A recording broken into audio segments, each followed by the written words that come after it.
బాగుండా మావా మంచి చోటు పట్టినావు కొండారెడ్డి. గోడౌన్ బాగుంటది. నువ్వేందే సరుకు మొత్తం నా గోడౌన్ తోలుకొస్తుండవా?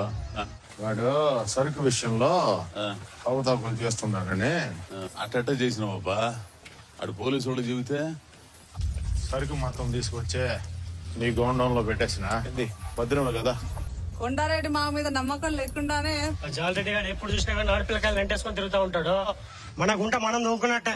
సరుకు మొత్తం సంకనా పూడుస్తుంది. నిజమే బావు.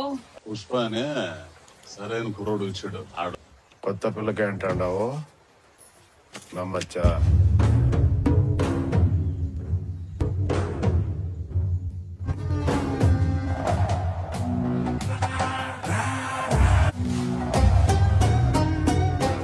ఇంకోసారి చెప్పేటట్టు లేదులే. పుష్ప సీనన్న సరుకు 2 రోజులు మనకాడే ఉంటది. ఆ గౌరెడ్డి గారి సంగతి ఏందే అని ఎప్పుడు ఆకాశంలోకే కాదు మావా, అప్పుడప్పుడు నేల మీద కూడా చూడు. అన్నా కొత్తూరేట్ చూడు. వీడు నా తమ్ముడు మాదిరి.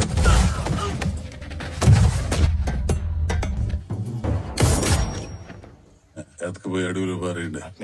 ఏంద్రా సరకంత ఇంకేనా ఉండదు? సరుకుని ఆపని చెప్పినాడు. పోలీసులు రాత్రి నుంచి గుంట నక్కలని చూస్తా ఉంటారు రా. కలిసి జాలని సంపొడుస్తాడు. ఆంధ్ర పూసేదాడా భయం భయం పెట్టిన భద్రంగా ఇప్పుడు దింపేస్తామన్నారు. ఇక్కడ ఉన్నారు. గోడలో గూడ్ సైడ్ చేపాల చేత కూర్చున్నావు నువ్వు. ఎవరు కూలినా కొడక? కొండారెడ్డి అన్న మాట్లాడతానంట. చెప్పునా సరుకు దాడిపోయి ఉండదు కదా. రాత్రి అంతా అంగిడి పెట్టుండే జాలే 200 కోట్లు దొరికితే మొత్తం మంగళసీని మనల్ని నమ్మి మనల్ని కప్పు చెప్తున్నాడు. జట్టు కూడా తప్పించబ్బా. దొంగ పోయిన పుష్పగడ ప్రాణం పోయినట్టే. ఈసారి కెట్ట మాచ తప్పించేదే.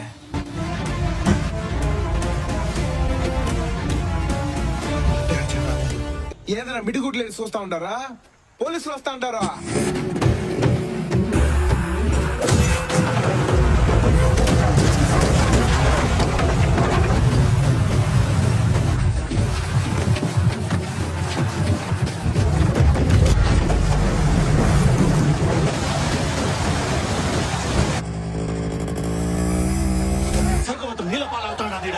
మొత్తం పుష్పగౌడి మీద తోసేయచ్చు. నువ్వు ఆడ సరిగదా.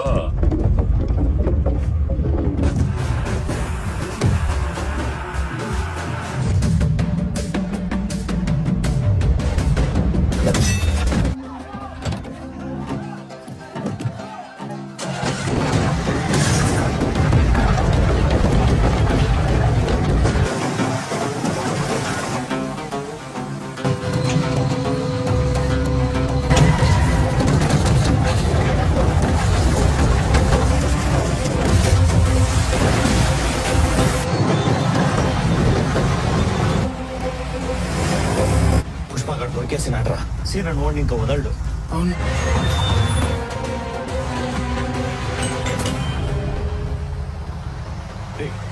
పోలీసులు చెప్తున్నారు. అన్నా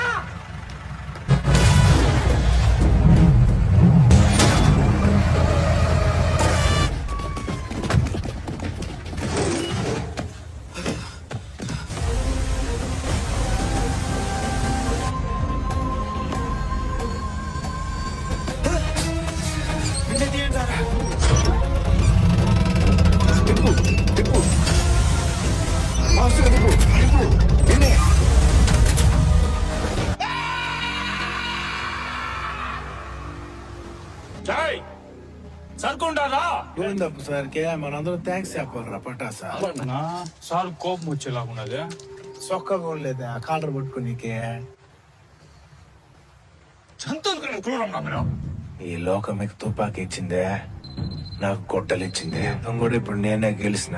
అవురా, నువ్వే గెలిచినావు. ఇప్పుడు ఎంత గెలిచావో తర్వాత అంతే ఓడిపోతావు. ఓడిపోయిన వాళ్ళందరూ ఇట్లాంటి సూత్రాలే చెప్తారు.